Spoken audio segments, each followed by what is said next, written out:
Hola, soy Lupe y hoy continuamos con Rosaura a las 10, la declaración de la señora Milagros Ramoneda, parte 5. Una tarde en que Camilo hallábase trabajando en su taller, se le apareció de improviso un señor enlutado. Él dice que se le apareció como caído del cielo, que no sabe cómo entró en el taller. Por la puerta, como todo el mundo. Pero es que este Camilo, cuando está metido en sus pintorrias, se pone hecho un pelma que ni oye, ni ve, ni sabe en qué día vive. El señor enlutado, que a él, de entrada nomás, lo cohibió, lo hizo ponerse nervioso. El señor enlutado, repito, era un caballero como de 50 años, de pelo canoso, rostro enjunto, ojos claros, una gran nariz aguileña y un bigote corto y grueso haciendo juego. Y todo él muy erguido, muy derecho. Era de esos que la gente dice que se tragaron un sable. Vestía todo de negro, de pies a cabeza. Ropa de calidad, aunque un poco a la antigua, a la moda de hace unos años. Andaba todavía con un sobretodo cartón, medio levita, y cuello alto y duro, y chaleco con vivo blanco.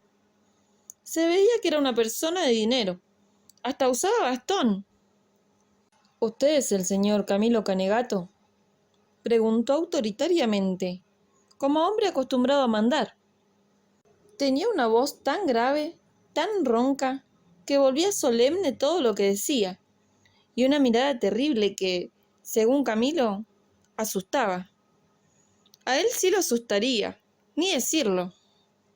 A la pregunta del caballero, Camilo asintió con un movimiento de cabeza. Me lo imagino. No podría hablar. Pensaría si el otro no era el jefe de policía que venía a prenderlo. Hay que conocerlo a Camilo. Tengo un cuadro, prosiguió el del bastón, que se ha ennegrecido lamentablemente, y amenaza cuartearse y deteriorarse. Y como se trata de una obra que tiene para mí un infinito valor, no tanto desde el punto de vista pictórico o artístico, sino en un orden más personal, usted me hará el favor de venir conmigo y ver si se puede hacer algo. Mire qué manera de hablar, como si estuviera dirigiéndose a un sirviente. Porque lo de usted me hará el favor, se lo dijo en un tono en que más que pedírselo, se lo ordenaba. Yo le hubiera contestado alguna fresca, pero como Camilo nunca supo darse su lugar frente a aquel hombre, dice que el desconocido lo miraba fijo y respiraba ruidosamente, como si estuviera enojado. Sería el bigote que, de tan grueso que era, le taponaría la nariz y le haría silbante la respiración. Y mientras hablaba, dice que levantaba una ceja y con la otra fruncía el ceño. Y él, claro está, todo un acobardado. No atinaría ni a ofrecerle una silla. ¿Viene usted conmigo?, carraspeó el de la voz cavernosa. Tengo el automóvil afuera. Camilo asintió otra vez en silencio. Se quitó volando la casaca que usaba en el taller, se lavó, se vistió, todo en un santiamén, para que su señoría enlutada no se impacientase, y ambos salieron a la calle. Junto al cordón de la vereda había un gran automóvil negro. Un chofer japonés de librea verde corrió a abrir la portezuela del coche, y el del bigote, vea usted qué educado, subió el primero. Atrás subió Camilo. El chofer se puso al volante y el automóvil partió. Anduvieron como media hora. Camilo no sabía por qué parajes. ¿Usted cree que el enlutado le dirigió una sola vez la palabra? ¡Qué esperanza! Iba muy erguido, muy derecho, mirando hacia adelante como si dirigiera el auto con la vista. Y Camilo, a su lado, se acurrucaría en un rincón del asiento, sin osar moverse, los ojos siempre fijos en el vidrio de la ventanilla, a través de la cual, sin embargo, no vería nada. Le dolería el cogote de tanto tenerlo torcido, pero no cambiaría de postura por nada en el mundo. Hay que conocerlo a Camilo. Llegaron a un barrio de chalets antiguos, de calles llenas de árboles, de galpones con olor a caballo. Sería Belgrano. El automóvil se detuvo, pero como la vereda quedaba del lado del señorón, y Camilo no se volvió a mirar, no supo a qué obedecía aquello, si a que habían llegado a destino o a alguna otra causa. Porque el caballero tampoco se movió. El japonés hizo sonar varias veces la corneta. Pasaron unos minutos. Luego, bruscamente, el automóvil viró. Subió la vereda. Camilo vio un gran arco que avanzaba y pasaba encima del coche. Y se encontró en un patio. Y el caballero siempre inmóvil. El japonés saltó de su asiento, dio toda la vuelta al automóvil y vino a abrir la puertezuela. Solo entonces el enlutado recobró el movimiento y descendió. Y Camilo detrás. Aquel día me lo imagino.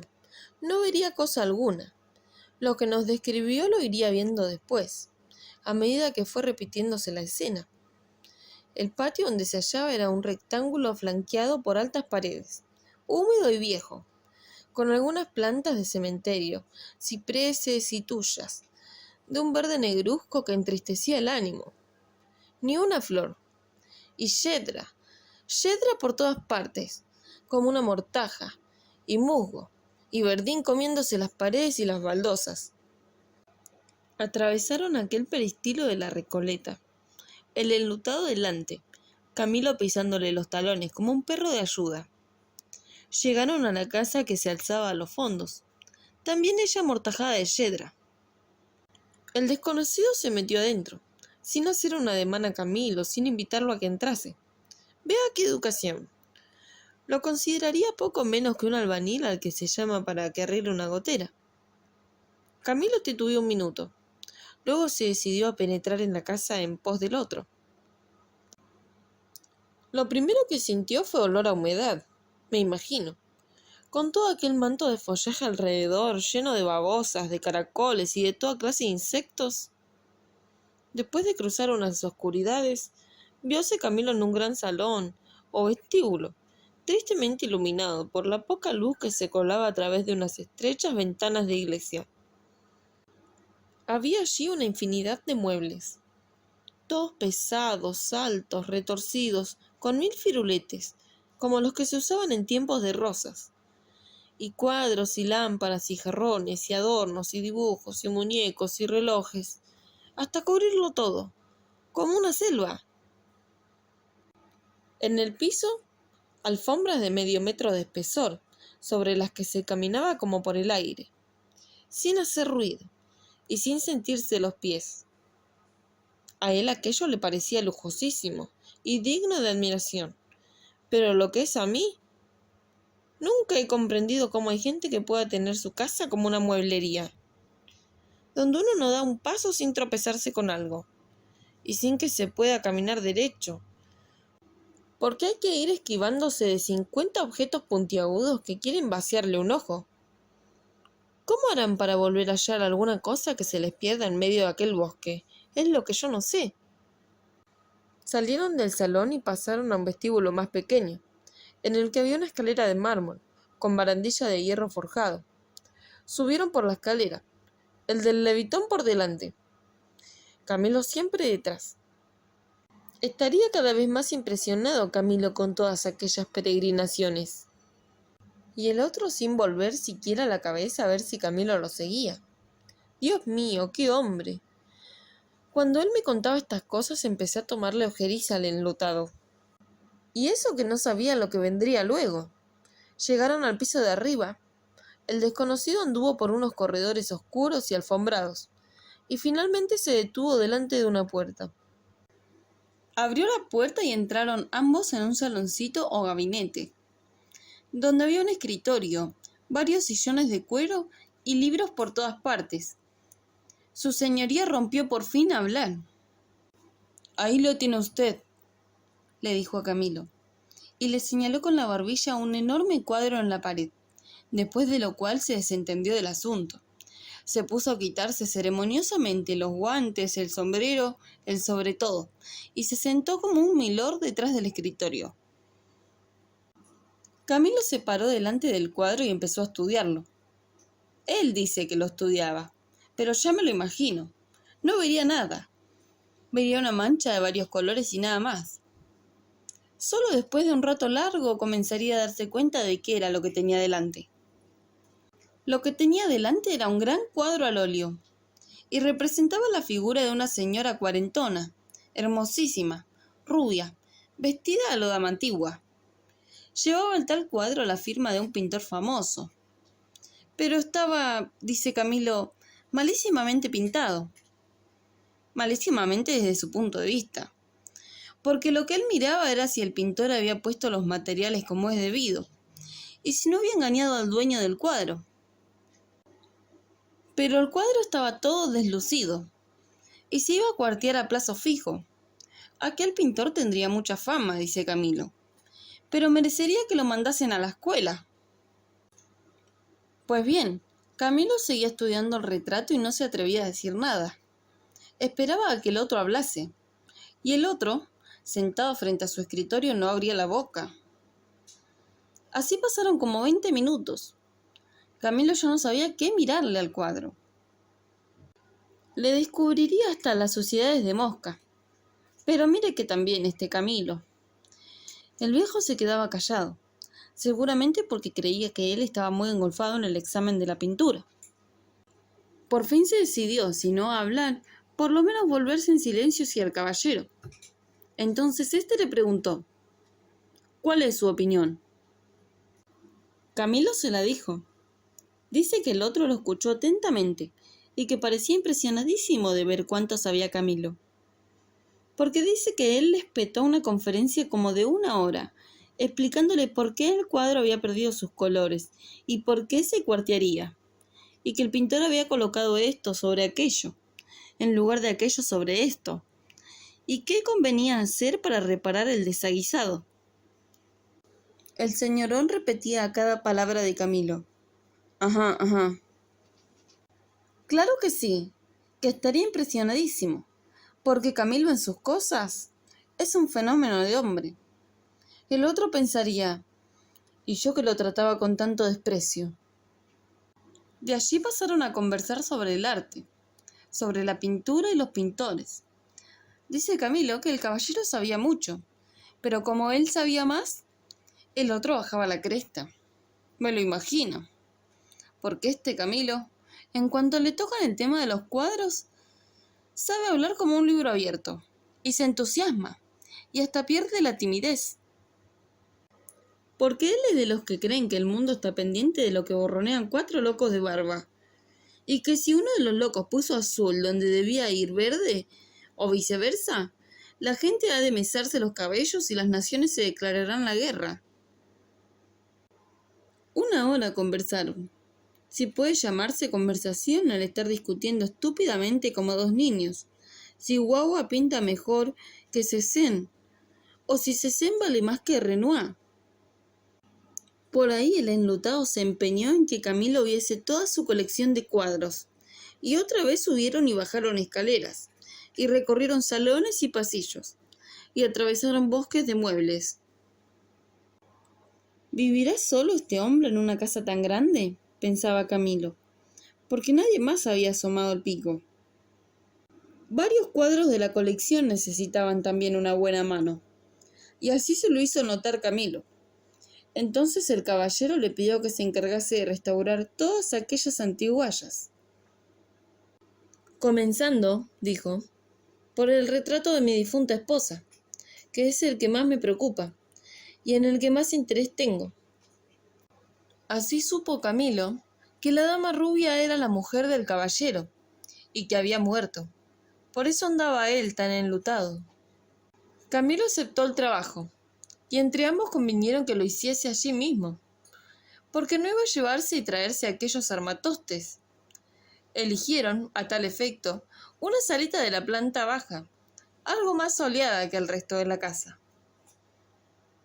Y en esa salita estaban. Cuando la puerta se abrió y apareció un muchacho, Camilo solo vio una boca carnuda, gruesa, ancha, que al hablar se movía onduladamente, como un gusano.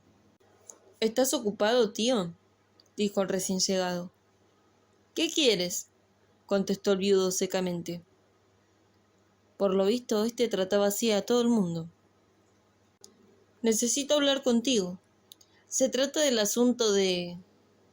Y dio un nombre. Espera un momento, dijo el viudo. Y dirigiéndose a Camilo, ¿usted podría comenzar mañana mismo? Sí, señor, respondió Camilo. ¡Tonto! Se hubiera hecho el artista ocupadísimo. ¡Qué duda! Que se rasca el mentón, que consulta una libretita, pero él no. Él... Sí, señor. A las 3 de la tarde le mandaré el automóvil a buscarlo a su taller. ¿No será mucha molestia? El otro lo atajó con un ademán. No admitía que le discutiesen ni los favores. Se acercó luego a la pared. Apretó un botón. Al minuto apareció un sirviente. El enlutado dijo a Camilo: «Buenas tardes». Y al sirviente: «Acompaña al señor. Dile a Omoto que lo lleve en el automóvil». Y tomando de un brazo al de la boca, salió de la habitación erguido y orgulloso como un rey. Vea usted qué manera de tratarlo a Camilo. Lo trataba otra vez como al albañil de la gotera. Mucha amabilidad y mucha conversación cuando discutían de los cuadros, pero una vez terminado el asunto se terminaba también la cortesía, como queriendo hacerle ver que la consideración era para el pintor, no para el hombre, no para la persona monda y lironda. Camilo encontróse en el patio, en el automóvil, en su taller, y todavía le duraba el escozor de aquella humillación. Pues yo no hubiera ido más, le dije yo. Hubiera dejado que los cuadros se le cayesen a pedazos, pero ni por todo el oro del mundo hubiese vuelto. Pero no hubiera conocido entonces a Rosaura, me contestó, y en eso tenía razón. Sí, él volvió al día siguiente, en el automóvil que, manejado por el japonés, pasó a recogerlo puntualmente. Y de nuevo atravesaron toda la ciudad, y llegaron al barrio con olor a caballo, y se detuvo el coche frente a una reja negra, y el japonés hizo sonar la bocina, y se abrió un portalón de hierro, y entraron con auto y todo en aquel patio que hacía recordar a un cementerio. Esta vez, una viejecita flaquita y con anteojos, vestida severamente, lo aguardaba junto a la puerta de la casa. Cuando Camilo se acercó, le dijo, con una vocecita de tiple: «¿El señor Canegato?» Camilo hizo una reverencia. «¿Quiere seguirme?» Camilo la siguió. Por lo visto, en aquella casa no se podía caminar si no era pisándole los talones a otro. La viejecita lo condujo a la sala donde estaba convenido que trabajaría Camilo. Ya habían traído allí el retrato de la finada. «Vea si necesita alguna cosa», flauteó la viejecita. «No, no, gracias», contestó él. «Tengo todo lo necesario». Abrió su valijín, sacó sus enseres y empezó a trabajar. La vieja no se le movía de al lado, observando con curiosidad todo lo que él hacía. Ninguno de los dos hablaba. Cuando él se encaró con el cuadro, la vieja se puso a mirar a la dama rubia como si fuese la primera vez que la veía. Era una manera de invitarlo a que le preguntara alguna cosa acerca de aquella mujer, pero no lo conocía a Camilo. Podía estarse 1000 años con la cabeza ladeada que Camilo no le diría ni mu. Al fin se decidió romper el fuego. «Pobrecita», murmuró. Camilo la miró y se sonrió, como si tal cosa. La vieja esperó un minuto y luego volvió a la carga. «Murió hace 10 años», dijo, mirándolo con unos ojos que querían ser tristes. «Ah», respondió él. «¿Usted la conocía?» La vieja se rió alegremente. «Si la conocía, era mi hermana». Ahora fue Camilo el que la miró. ¿A qué llamó mi hermana de la dama rubia y hermosa del retrato? Pero sí, observando bien a la vieja, se le notaba algún parecido con la finada. y él que la había tomado por una ama de llaves.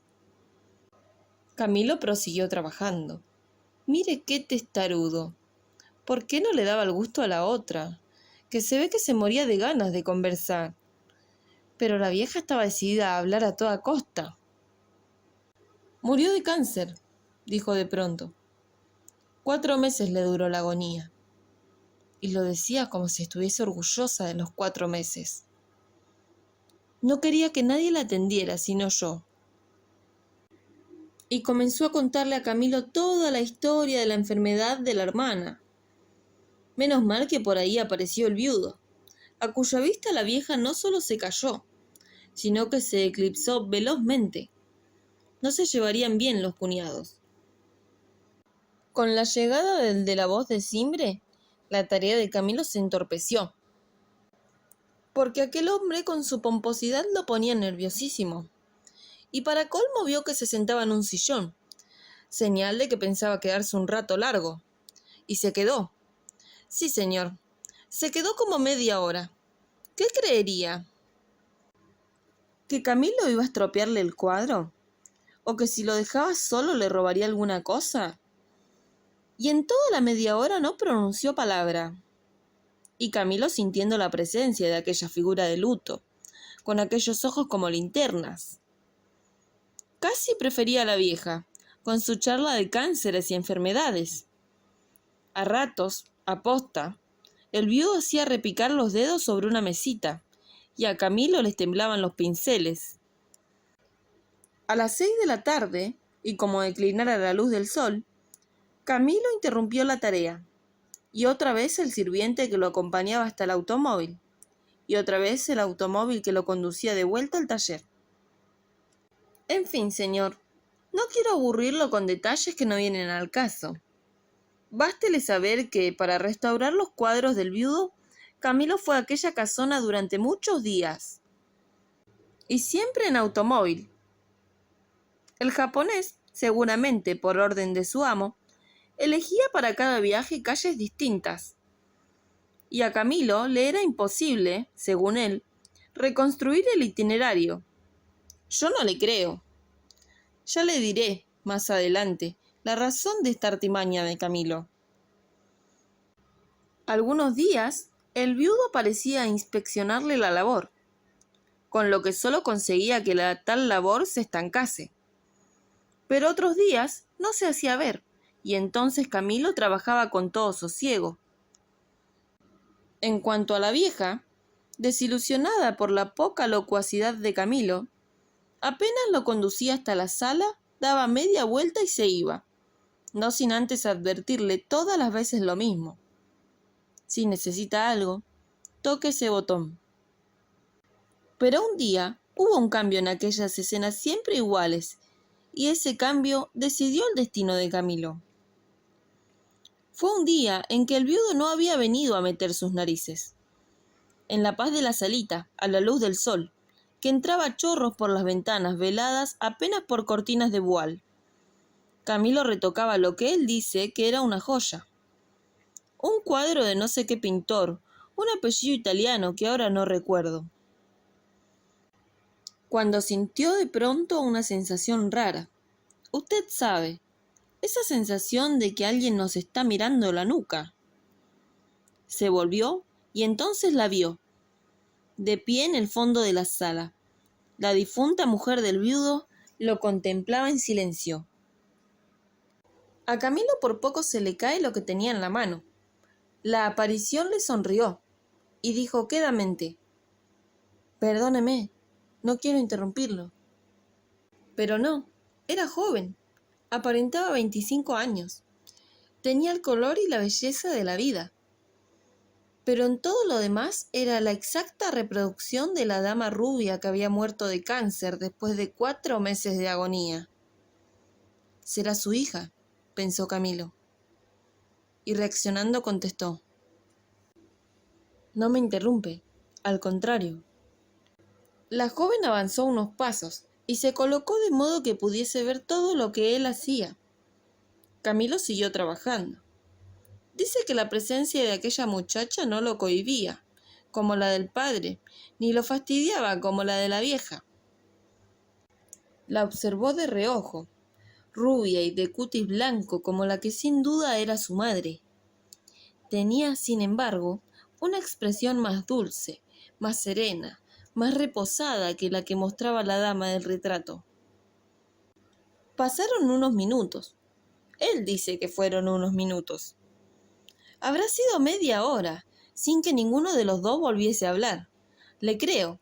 Usted conoce a Camilo, y yo, que la conocí también a ella, le puedo asegurar que se habían juntado dos charlatanes. Pero dice que aquel silencio no era embarazoso, como cuando el viudo se le sentaba en un sillón a hacerle la radiografía con la vista. Eso sí que no lo entiendo. No entiendo cómo dos personas pueden estar juntas en una misma habitación y no cambiar palabra, y sin embargo sentirse a gusto. Por fin, vea usted qué milagro. Por fin él se decidió a hablar, tímidamente, me imagino yo, y sin mirarla ni dejar de darle a los pinceles. Le preguntó: ¿le agrada la pintura? Mucho, contestó ella rápidamente, señal de que también ella tenía deseos de conversar.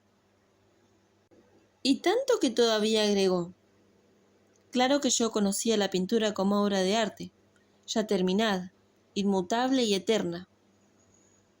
Gracias a mi memoria, señor, puedo repetirle todas estas vueltas y revueltas de su diálogo. Ahora la descubro en su trastienda. Yo, que la conocí algo a Rosaura, porque de ella se trata, puedo asegurarle que el que pronunciase tantas palabras seguidas era otro milagro. Es que le adelanto a usted una cosa.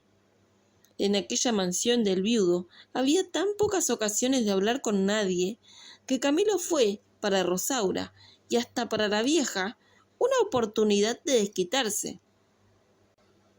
Y ahora que ha sorprendido la pintura así, en su trastienda, dijo Camilo, encantado con el tema, ¿siente una desilusión? ¡Qué esperanza!, repuso ella vivamente. Al contrario, siempre desee conocer sus secretos, sus fórmulas, su técnica, vale decir, el oficio. Exactamente.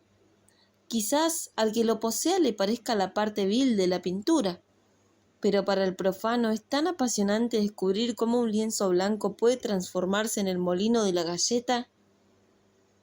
¿Pero qué demonios decía aquella muchacha?, le pregunté a Camilo. Resulta que el molino de la galleta es el nombre de un cuadro célebre de cierto pintor holandés, loco, naturalmente. Mire que a esta Rosaura siempre se le dio por hablar enrevesado.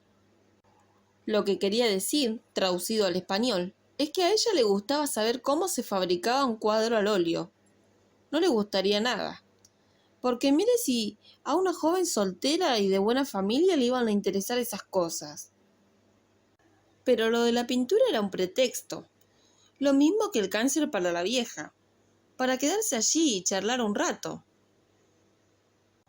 Solo que él se lo tomó en serio, y la tuvo a la pobre Rosaura como una hora explicándole cómo se llamaba este color y cómo se llamaba aquel otro color, y cómo si se mezcla este con aquel sale el de más allá, y qué es lo que hay que poner primero, y qué es lo que hay que poner después, y qué arriba y qué abajo, y que si el aceite, y que si el barniz, y que si pitos, y que si flautas.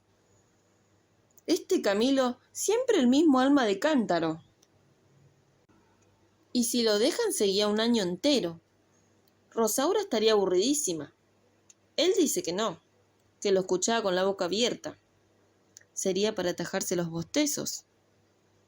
Que lo miraba embobada, que le preguntaba 1000 cosas, todas muy atinadas, muy en su punto, por las que se veía que sabía mucho de arte, y que él, para explicarse mejor, tomó de modelo el cuadro que en ese momento restauraba, y le mostró cómo el italiano, que era un fenómeno de hombre pintando, a pesar de que había vivido en otros siglos, había usado unas pinturas al huevo, que ahora, con todos los adelantos, ya no se conseguían, y que entonces, para ver aquello de la pintura al huevo, Ambos se habían inclinado sobre el cuadro. Sus cabezas se juntaron. Él aspiró el perfume que exhalaba la cabellera de la joven. Sus manos por ahí se rozaron. Menos mal, dije yo. Al italiano tendría usted que echarle una misa en acción de gracias. Pero vea usted, en lo mejor del coloquio Rosaura se enderezó. Pareció escuchar algo. Dijo: bueno, ahora debo irme. Muchísimas gracias por todo. Hasta más ver. Le tendió la mano y se fue. Camilo no tuvo tiempo de decir ni pío. A los pocos minutos oyó las voces del viudo y del sobrino de la Boca, que hablaban de negocios en una habitación vecina. Después de aquel día, volvió Camilo, otros varios, a casa de Rosaura, pero a Rosaura no volvió a verla. En vano aguardó su aparición. En vano, al salir y al entrar, escudriñaba las puertas y ventanas. De la joven ni la estela de su perfume. ¿Dónde estaría? ¿En qué profundidades de la mansión? ¿En qué reconditeces de la planta alta? ¿Y qué haría? ¿Leería? ¿Escucharía música? ¿Y por qué no se ponía en el vestíbulo? ¿O no se asomaba a alguna ventana, de modo que él pudiese verla, aunque fuera fugazmente y desde lejos? Porque él había quedado tan impresionado, le parecía que entre los dos había nacido tal simpatía. ¿No quería ella, entonces, volver a conversar con él? ¿O estaría enferma? ¿O quizás habría salido de viaje? Cuando Camilo me contaba todo esto, yo pensaba: vea qué castillos construye un hombre, y más si es un hombre solitario. En cuanto a una mujer le ha demostrado algún interés, alguna amabilidad, enseguida hacen una novela. Enseguida creen que la mujer está loca por ellos. Por eso, como yo digo siempre, la mujer, si no anda el amor de por medio, que no le dé a un hombre ni la extrema unción. Porque si no, el hombre se cree con derecho a todo. El caso de Rosaura y Camilo terminó siendo diferente, pero yo hablo en términos generales y pensando, sobre todo, en todo lo que significó para Camilo su primera conversación con Rosaura. Una conversación que a lo mejor para ella no significó nada, porque se puso a hablar con él de puro aburrimiento. Sigo con la historia. A la que Camilo veía siempre era a la vieja, pero a la vieja no le preguntó una sola palabra. Hasta que llegó el día en que la restauración de los cuadros quedó lista. Ese día, el viudo se acordó de hacerse otra vez el amable. Se declaró satisfechísimo de la labor de Camilo y le pagó espléndidamente. Camilo le entregó su tarjeta. Y ya guardaba sus cosas, y ya se despedía mentalmente de la joven rubia y dulce, cuando el viudo, que seguía mirando la tarjeta, dijo: leo aquí que usted se especializa en retratos al óleo. Ajá. El otro se quedó un rato silencioso. Se rascó la barba y murmuró. Estaba pensando y, como quien se decide a algo, agregó en voz alta: me gustaría que usted pintase el retrato de un miembro de mi familia. Sería un modelo vivo, esta vez. Me gustaría un retrato del mismo tamaño del de mi difunta esposa y, si es posible, de un estilo pictórico semejante. Quiero decir, así, impresionista. A Camilo se le empurpuró la cara de contento, porque lo primero que pensó fue que el miembro de la familia a que se refería el viudo era la hija, esto es, la joven que él conocía, porque el viudo no iba a gastar plata en un retrato de la cuñada. Sí, con las ganas que tendría de verla, personalmente o en pintura. Y menos del sobrino, con aquella boca que iba a parecer una mancha en medio del cuadro. Bien, ¿qué me contesta? Ya se imaginará lo que le contestó Camilo. Que sí, que de mil amores. Quien quiera que fuese el modelo, lo que importaba era seguir yendo a aquella casa. Se trata de mi hija, continuó el viudo, que parecía que le leía los pensamientos a Camilo. Es muy parecida a la que fue su madre. Ya lo comprobará cuando la conozca. Camilo sudaba de gozo. Era ella. Y no le había dicho nada al padre que ya se conocían. Usted podría venir, digamos, una vez a la semana o 2 veces. Eso ya se verá. No más de 1 hora por día, con algún intervalo. Es una muchacha un poco delicada. Sí, señor, repetía Camilo radiante. El lugar, el traje, la luz, la pose, ya lo arreglarán ustedes dos. Entonces, lo espero el lunes que viene, a la hora de siempre. Creo que es una buena hora. Hay luz natural. Le mandaré el auto. Y todavía sonriéndose le hizo una broma. Doy por descontado que no tendré que llamarlo de aquí a unos años a que restaure el cuadro. De lo que cobraría Camilo, ni una palabra. El viudo era uno de esos ricachones que creen que pedir precio por adelantado es una falta de educación. Bien, señor, abreviaré. La persona cuyo retrato debía pintar Camilo resultó ser, como él ya lo había adivinado, la muchacha rubia, o sea, Rosaura. Y todos los lunes él fue allá a pintar el retrato de Rosaura. Lo pintaba en la misma salita donde había hecho el otro trabajo.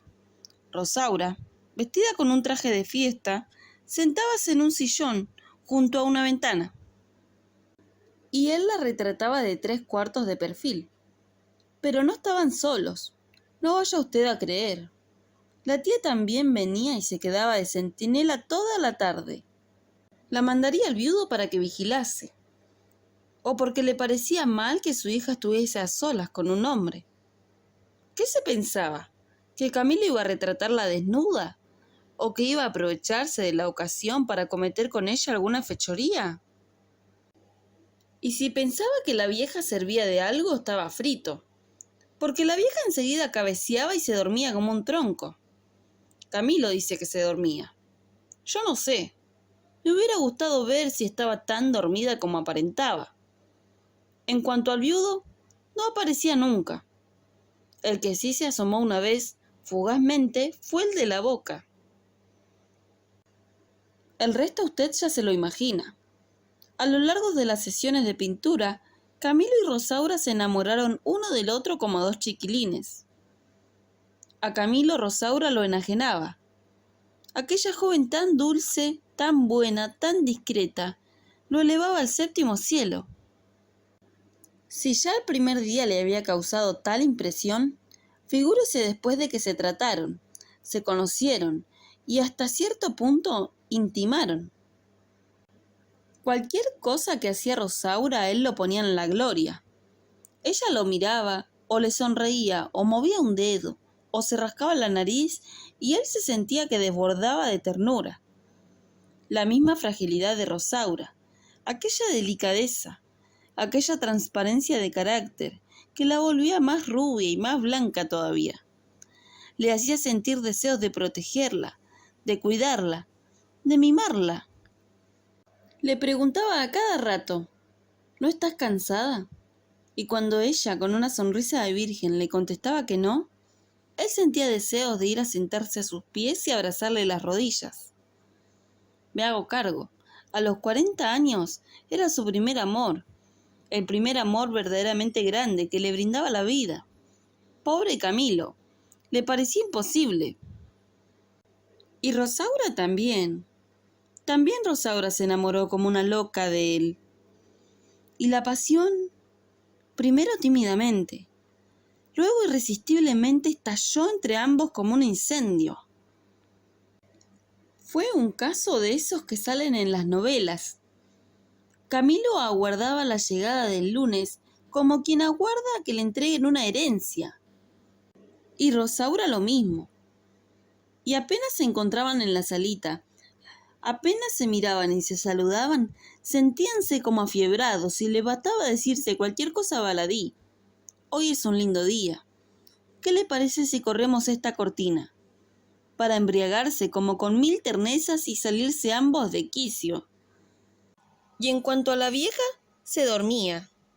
No, No vaya a creer que corrían el uno a los brazos del otro a besarse y murmurarse te quiero, te adoro. Tanto no.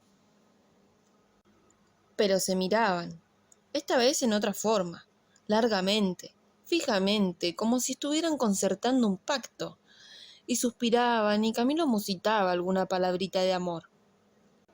Y cuando por ahí Rosaura, aburrida de tanto tiempo sin moverse, se levantaba del sillón y hacían una pausa. Se juntaban los dos.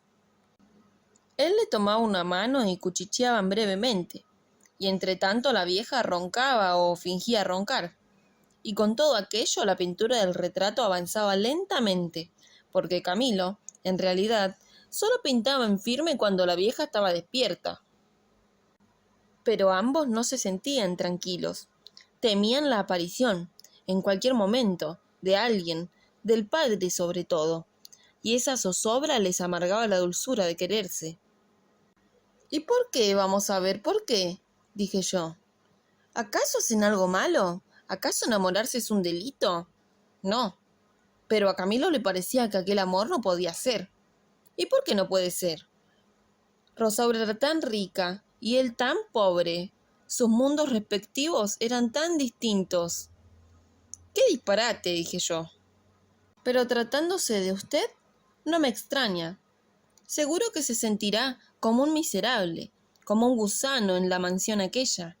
Seguro que cree que porque se enamoró de Rosaura y Rosaura de usted, han cometido un crimen y el padre llamará a la policía.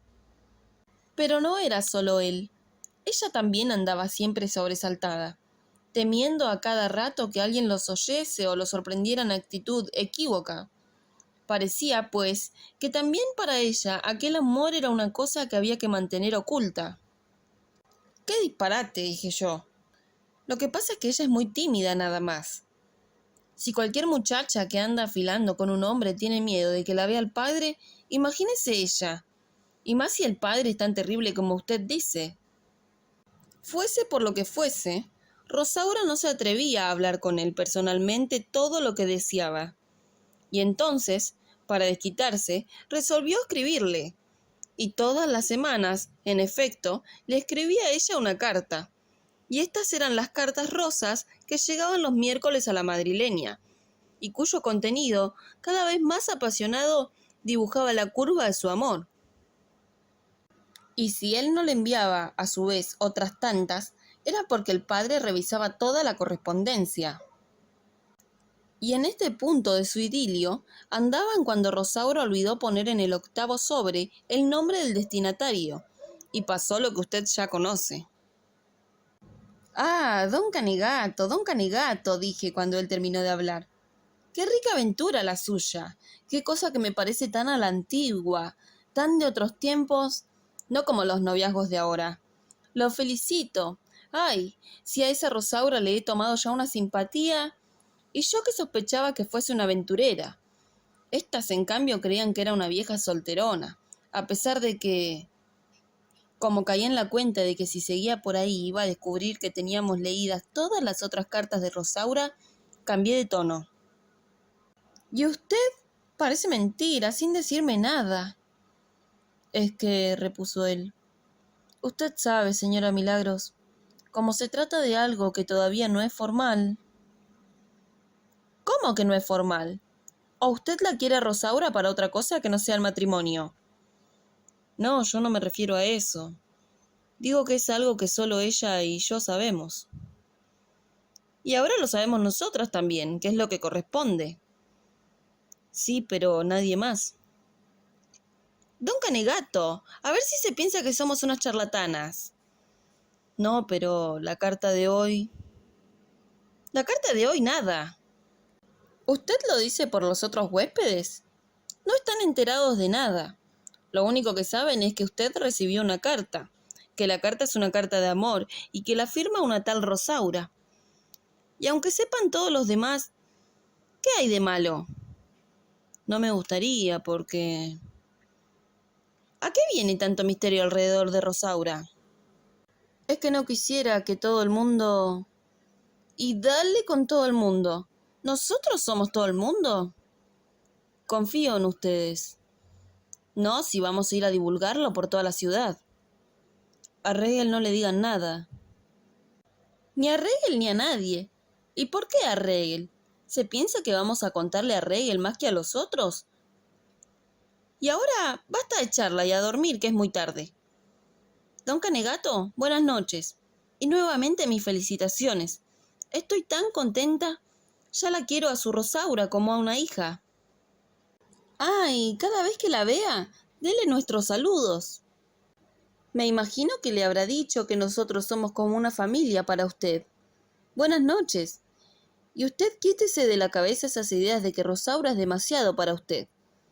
Buenas noches. Al levantarnos para irnos a dormir, vi que, durante todo aquel tiempo, la mucama había estado en un rincón del comedor, oyendo todo el relato de Camilo y nuestra conversación. Hija mía, le dije, no repita a nadie ni una sola palabra de lo que aquí se habló. La pobre es un poco tonta y algo sorda. No creo que oyese mucho. A mí, al menos, pareció no oírme. No me contestó y se fue en silencio a su cuarto.